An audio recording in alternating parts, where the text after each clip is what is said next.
Why is this so high in terms of the meter? Like, I understand with the 1 is being the highest because that's the overall consensus, but why is 5 in second place in between 4, 3, and 2? I feel like there would be more around here as opposed to up here.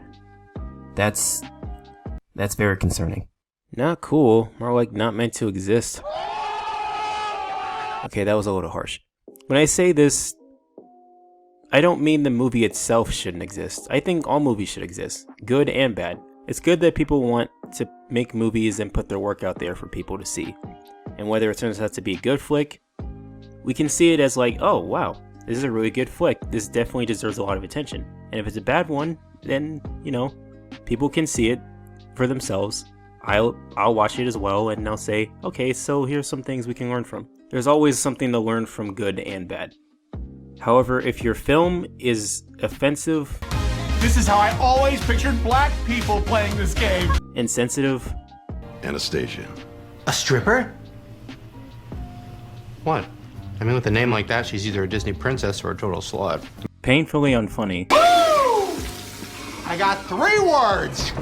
Diarrhea. Am I right? Slam dunk! And has no regard of people's feelings in general, or just to the human race in general, then your film is not meant to exist. In 2014, YouTuber Shane Dawson released a film called Not Cool, a title that definitely understates its own lack of quality and substance. This is the absolute worst comedies I've ever seen in my entire life, and just worst movies I've seen in general. It's racist, it's disgusting, inconsiderate, and offensive to all who love cinema, and just all who love human life. This movie is a statement against human life. Like, if you breathe, you'll probably be offended. Now, I usually don't talk about YouTubers on this channel because it's strictly made for discussion on topics about movies, TV shows, and other forms of entertainment. Being a vlogger or being a YouTuber, I don't really count that because while it is entertainment, it doesn't really categorize it as being, you know, on that level of entertainment. Or at least I don't figure. I even refrain from talking about YouTubers and what goes on in their life and their overall presence. I don't really care about any of that. But if you're a YouTuber who's going to make a film in a professional manner, then it better not suck. And if it does, in terms of expressing my opinion, I ain't holding back. So by now you're probably wondering why there are Hebrew subtitles that keep popping up on the screen. Well, that's because I recorded this from Daily Motion, because there is a free version of it. Because I refuse to pay for this. I don't want to know the fact that paying for this movie would be on my guilty conscience, nor would I want to see it in my pay history. Now you're probably wondering why this movie even came to be. You think maybe Shane Dawson decided he wanted to transition from a YouTube star to becoming a filmmaker, like out of nowhere? Well, not exactly. Apparently it was actually during a contest, specifically in the documentary series called The Chair. In this documentary, there are 2 first-time directors where they each get a screenplay and a budget in which they struggle to shape the script into their vision. The 2 directors that were competing in this documentary were Shane Dawson and another director named Anna Martimucci. I hope I'm pronouncing that correctly. I'm probably not, but basically not Shane Dawson. The budget that was given to both of them was $800,000. I'm not sure what Lucas's return was with her movie Holidaysburg, but with Shane Dawson, it's pretty damn clear that none of it really came back. Okay, maybe not exactly none of it, but it definitely was a small amount, like $36,000. The fact that it even had this budget in the first place is ridiculous. Especially since what I've seen from this movie. This is just an embarrassing display. No more embarrassing than actually sitting down and watching it. Now I have to have that on my conscience. I hate myself right now. Alright, so with that in mind, to prevent any poor soul watching this video from actually watching this movie, let's get into this. Reasons why this movie is terrible. Let's go. Now, when it comes to comedies, usually the story isn't the most important. I mean, we do have to have a structure somewhere, but we don't necessarily need it to be that detailed or really is it that important. For the most part, you just need a structure, framework, and a few laughs. Hopefully more if you want to be a great comedy. In this case, with Shane Dawson, it's... Okay, so this one is a bitch on the pricier side, but she pinned it multiple times to her personal Pinterest page, and I want her to feel as beautiful as I do right now, which is very... But if we're talking about teen comedies, which Shane Dawson likes to really push with this movie, it definitely doesn't feel like such in terms of it being funny. Thought he'd give you an A+ with those titties. I mean, goddamn. Party is hashtag lame. I've only been roofied and fingered like twice tonight. If you want a decent teen comedy, I usually prefer to the movies such as Superbad. Now, a lot of people have seen this movie, whether you're in high school or in college, whatever. Sometimes if you're even older. It's one of those comedies where it focuses on teenagers who are growing out of high school and are just graduating and are just trying to find their way into the world. Realizing that it's coming to an end, they're trying to celebrate it for what life can be or what they want life to be. In this case, Michael Cera and Jonah Hill, who are the lead characters in the movie, want to hook up with these two girls, but they seemingly might have no chance with them. But they're trying to find a form of optimism in order to put their foot in the door in terms of what they can do or how they can attract to them. And many times they try to do it, it's both awkward and also relatable. And it allows us to understand them as characters, as how we were when we were back in high school trying to flirt with a girl.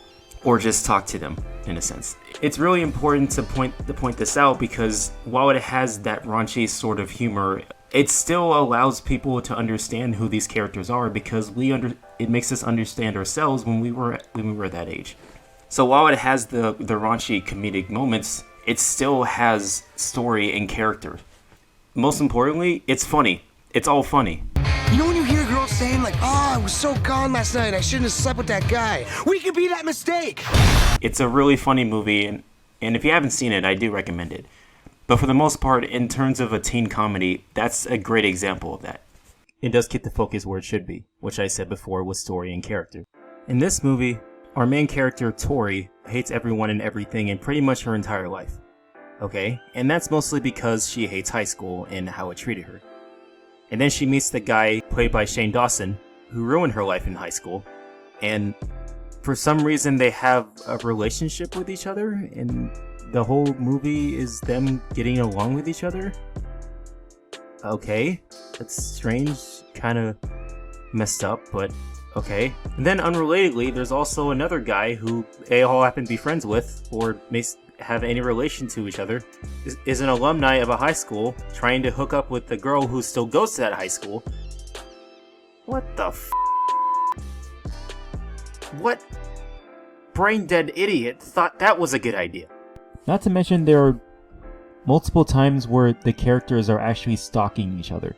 Like for example, Shane Dawson stalks Tori into a shopping mall where she happens to be hanging out with the gay guy, like through her social media basically, and it's just, why would you do that? And apparently she decides to go out with him after that, or they say they're hanging out later. I would stay as far away from this man as possible if he were to stalk me. And then the gay guy does the same thing with Janie, the other girl, pretty much stalks her entire social media profile in order to try to impress her. The only impression you're giving is a jail sentence, because honestly, this should be illegal. This whole movie should be illegal, but that alone should be an arrestable defense. If you're wondering if there's anything else to the story, that's it. That's the story. These two characters just being two delinquent assholes the whole time, and completely doing criminal things.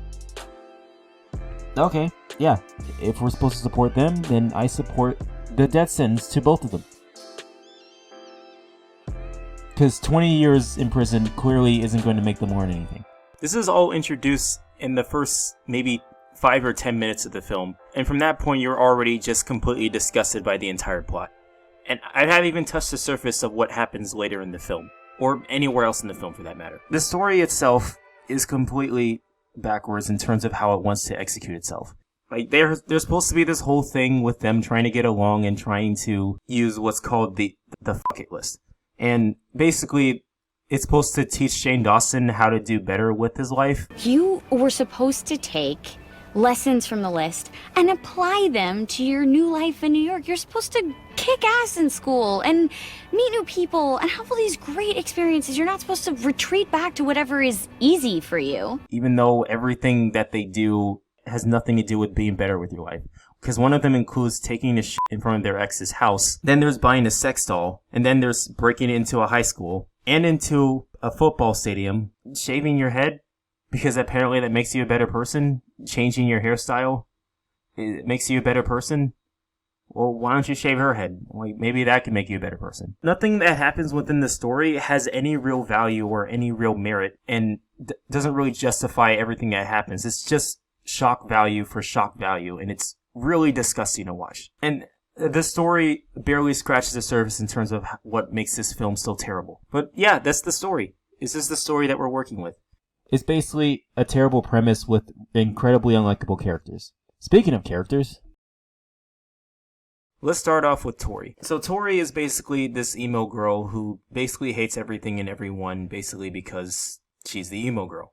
I don't really know like what prompts her to be as unlikable as she is. I mean, like, she hates high school and she hated how people treated her. It was like, okay, fair, but that doesn't mean everyone in the world is basically a piece of shit. But she seems to treat everyone that way. Get your mind off things. The only way that I could get my mind off things would be to join a cult and get myself fucking brainwashed.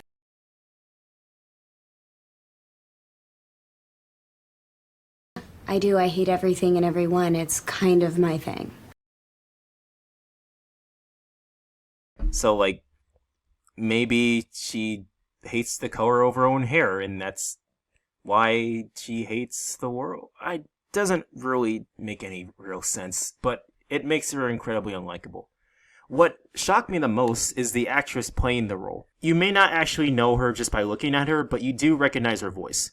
And if in case you don't, she's the same voice actress who played as Makoto Nijima from Persona 5. Yeah, a bit of a culture shock, isn't it? One of the nicest and most sincere characters in anime history plays the most unlikable, uncharismatic in the entirety of cinema. That hurt me. It irks me just to watch her in this movie, in a Shane Dawson movie, no less. And this isn't the only one she was in. She was actually in another one, a short film called I Hate My Selfie. She worked with Shane Dawson twice in her career, and it made me wonder, how the hell did she even have a career after all that? After a Shane Dawson movie. And yet, after all that, she still has a steady voice acting career. I'm just like, fucking bravo. Bravo, Shirami. That's her name, by the way. Shirami Lee. Another problem with the character Tori is, and maybe it's because I've seen her in so many other voices where she plays like the innocent, sweet sort of voice character. And I mean, not all of them are good guys, but she mostly has the same sort of approach when it comes to her voice credit. And here, she's the complete opposite of that. Again, maybe it's because I've seen all those characters before, but I don't really buy her being the emo type where she hates everything and everyone. That's just only one of many things that takes you out of the film entirely, but this would probably be the most distracting. And I don't think it's Shirami Lei's fault or anything like that. She was just doing her best in terms of the role. And not that she even needed to be in this movie, but considering the effort that she put into it, it's more than Shane Dawson's ever done. So honestly, I'd say she tried. It didn't work, but she tried. And that's just only one of them. Anyway, again, props Shirami. Now let's talk about Shane Dawson. Shane Dawson doesn't play a character. I'm just going to say that right now. He does not play a character. He plays Shane Dawson. He plays himself, and it's just really embarrassing to watch. You have a nice day, man. Yeah. You know it's good as hell when you're high? What? Motherfucking french fries. Bye, gross, stupid fucking bitch! Kidding, not really. Not only is he a bland character, but he also doesn't really have any real charisma or any real comedic value to his performance, if you can even call it a performance. We'll get more into the acting a little bit, but basically, he's the guy who ruined Tori's life and coined the phrase Tori the Hoary. And yet, for some reason, they were supposed to be an item. They're supposed to be a couple in this movie. I don't know what prompts them to even want to be anywhere near each other. Like, I would assume that Tori will want to be away from this guy because of what he did to her. But I don't know, he worked his Shane Dawson charm. If by charm you mean having sex with animals. He actually did that, by the way. Sure, you can call it that. He actually says in the movie. Come on, we can go somewhere awesome, you know, like Kentucky. You know, you're allowed to have sex with your dog there. Charming, Shane. Very charming. You suck. And then there's the gay guy who claims to not be gay, but he so obviously is gay because that's the joke in this movie. It's not funny. He's trying to hook up with a girl who's still in high school from which he graduated from. He's still obsessed with a girl from high school that's still in high school. I would call that illegal because she's a minor, technically. Or at least in the logic of this movie. She's probably in her 20s, but still, that's pretty Anyway, the character keeps trying to hit on with this girl, and he's persistent on trying to do so, even as far as to be sexual about it. Wow, baby, you're good at that. I don't see how we're supposed to have any feelings for this character, and the way he even tries to win her over is that they make a Degrassi reference. First of all, you already lost me at Degrassi. I don't even know what that is. But you go as far as to try and manipulate this girl so evil villainously. It's just like, how are we supposed to root for you as a character if you're just going to be this really evil guy doing these evil deeds trying to get with this one girl who clearly has no interest in you? Speaking of the girl, her name is Janie, is a complete ditz. I honestly wouldn't be surprised if Shane Dawson made her into a ditzy blonde and literally made her hair blonde to make her look like a ditzy blonde, because that's how she acts in this movie. She is so gullible, unaware of her surroundings, it's almost laughable. Whenever the gay guy comes to her and tries to hit on her, she doesn't really take it in consideration, thinking like, oh, this guy's trying to hit on me. Until much later, like halfway into the movie, and it's like, it is way too late for you to grow a conscience, lady. You should have known this from like the very start when he actually walked up to you. How are you this stupid? And what makes it even more insulting is that they actually become friends in the end. Like, she friend zones him. I would get into restraining order against this mother. Like, are you serious? The rest of the characters in this movie aren't even really characters. They're just stereotypes. Well, then go. And take video. I want to see where Tori the Hoary comes from. I have an open dialogue with Martha and Peter. They respect me as an adult, and they trust my wise decisions. Fucking look at me! Ay, can you please hurry that fuck up? My daughter is waiting. Most thankful for is joining this wonderful family. I feel like the I'd rather eat my own shit. And I do. This is shit up in here. I'm not even kidding. If you've never seen this movie, that actually happens in the movie. Not only that, but he drinks his own piss. And he even flashes his dong on a gondola window. That actually happens in the movie. I was going to save that to the end. I'm obviously not going to show it to you because of YouTube reasons. And honestly, I don't think you should see it for yourself because it's really disgusting to watch this man completely demolish his own reputation just by simply being in this movie. I don't know what went through anyone's head, even if it's just Shane Dawson's idea, but this clearly did not need to be in this movie. Like, Christ, I'd be embarrassed for anyone who was ever involved with this, especially that poor man. Like, you know what I think? I think the reason why this movie flopped so hard is because all of the money they spent on this movie probably went to that black guy right there. For all the embarrassing shit they made him do in this movie is just like, here's the money right there. Here's the $800,000. Keep it, please.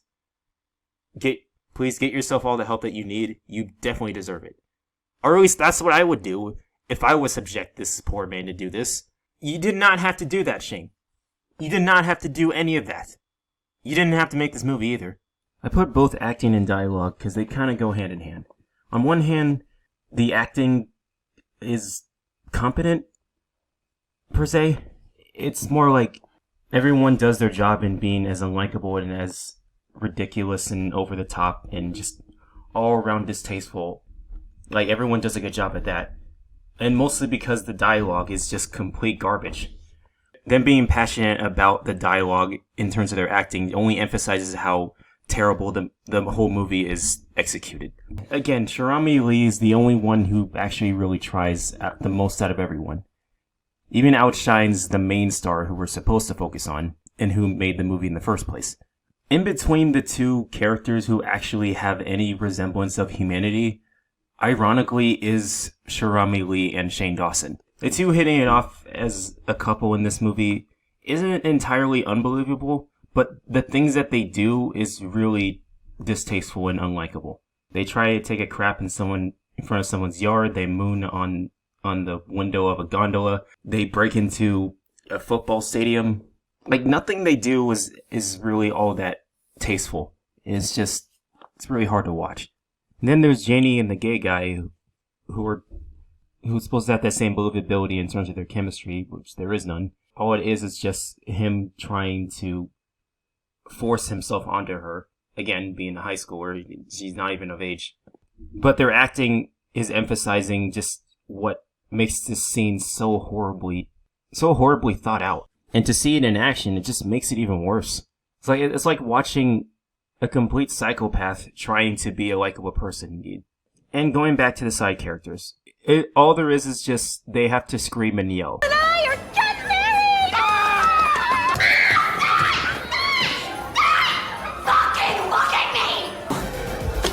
It's my grandmother! Let her out, man! Let her out! The voice is in my head telling me that.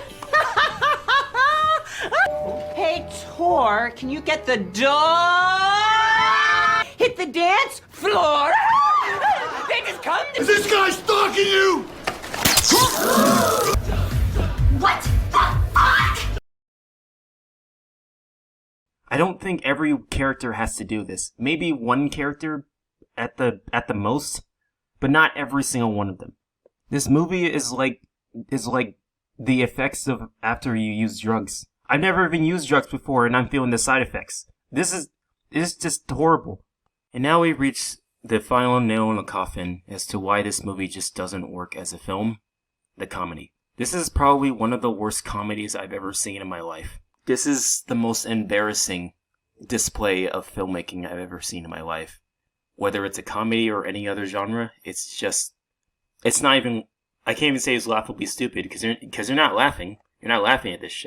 I said before with the background characters just being loud and obnoxious and just yell their lines every time they're on screen just to emphasize the craziness of the movie, I guess. But it doesn't work when every single character is like that. Or at least every background character is like that. I mean, if any other character is the same way, it's just... It's hard to differentiate, like, who's supposed to be what, or what character is supposed to be like, and it's just really... It's hard to understand where the movie's coming from, or where Shane Dawson's coming from. All I'm saying is, leave the comedy to the comedians, because Shane is clearly not one of them. Or just leave filmmaking to people who actually not only care, but actually give a shit about what they're doing. This movie deserved to fail. This movie deserved to be beaten down to a pulp because it really never meant to be the way it is. And the bottom line is, if a movie's gonna be like this, it doesn't need to exist at all. It might as well have disappeared. It doesn't need to exist in this world. The only reason why I would think it would exist is if they paid off that poor black guy who had to eat his own shit. I'm guessing that's where all the money went, honestly. Like, if it went anywhere else in this movie, it wasn't worth it. Not a single penny of that budget was worth any of it. That's all I gotta say about this movie, and I hope to never run into it ever again.